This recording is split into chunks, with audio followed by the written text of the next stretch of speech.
Maayong adlaw. Dugay-dugay gid ta, wala ka mga usa gid ka semana nga wala taga video ning atong mga tanom, atong mga sakop, no? Oh, nindot na kayo. Kana ako na lang harbison, oh. Ang bukchoy kay maunhan ta na sa atong mga kauban, kalaban na insekto.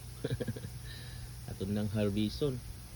Ang atong nindot kita naon ang atong mga lettuce, unya atong kamatis o mga kamatis ni tubo-tubo na pud gamay. Oh nya ni atong onion didto, oh nana atong onion didto. Oh mayong adlaw sa tanan, amping mo kanunay mag-harvest na tani.